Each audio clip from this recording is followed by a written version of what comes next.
কবিতাৰ শিৰোনাম মমতাৰ চিঠি। কবি Hem Barua. If you are coming down through the narrows of the river Kyang, please let me know beforehand, and I will come out to meet you as far as Sofusa, Ezra Pound. মৰমৰ এয়া মম এডাল জ্বলাই লৈছোঁ।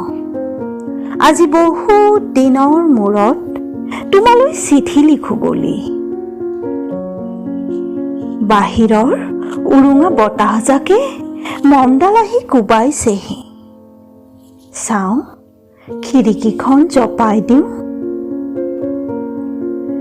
7 বছৰৰ আগৰ কথাবোৰ তোমাৰ বাৰু মনত আছেনে? আমি যে নতুন জীৱনটোৰ পাতনি মেলিছিলোঁ। মোৰ গাত সেই অচিনাকি নিচা বাৰুকৈ লাগিছিল। সিদিনা আছিল কাতিৰ কুঁৱলী সনা এটা কোমল পুৱা। পদূলিৰ তলসৰা শেৱালিবোৰ উপচি আছিল।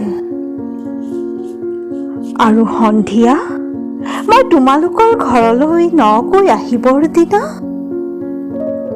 আকাশৰ মেঘৰ মোহনাত হালধীয়া জন্তু নাওখন হৈ আমাক যে ৰিঙিয়াই মাতিছিল তৰাৰ দেশলৈ।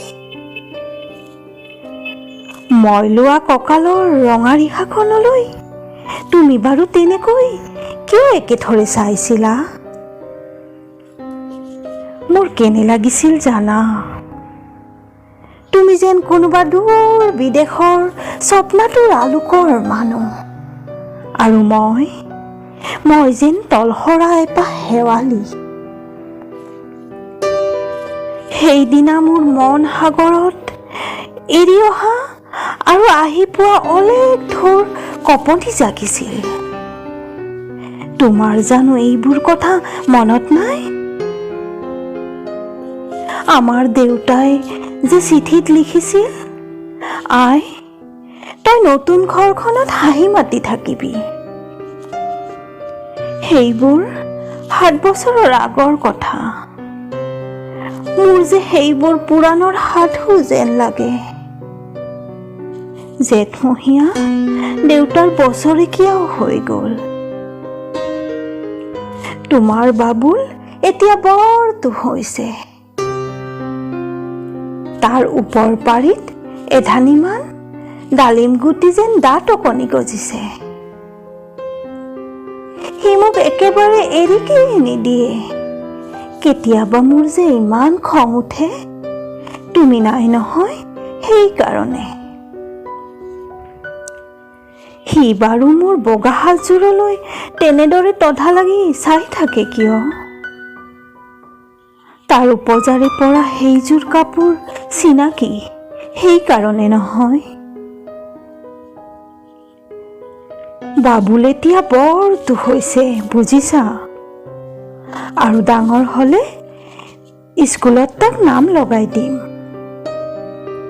স্কুলত থকা সি সময়খিনি মোৰ যে বুকুখন তেনেই উদং হৈ থাকিব ভাই। আৰু কি লিখিম? বিশেষ একো নাই। মোৰে শপত, তুমি যিদিনা উলটি আহিবা মোক আগতীয়াকৈ জনাবা দেই। মই ভোগ দৈয়েদি ভটিয়াই গৈ বুঢ়ালুইতৰ বুকুৰ পৰা তোমাক ৰিঙিয়াই মাতিম। তুমি যিদিনা উলটি আহিবা মোক আগতীয়াকৈ জনাবলৈ নাপাহৰিবা দেই। মৰম ল'বা। ইতি তোমাৰ মমতা। পুনঃ এইবাৰ বুজিছা, মাঘৰ বিহুৰ মেজিৰ জোৰকুৰা বৰ ৰঙাকৈ জ্বলিছিল। আমাৰ আইতাৰ কলি ছাগলীজনীৰ 2টা পোৱালি জগিছে। এটা সুত বগা আৰু আনটো পখৰা। ধন্যবাদ।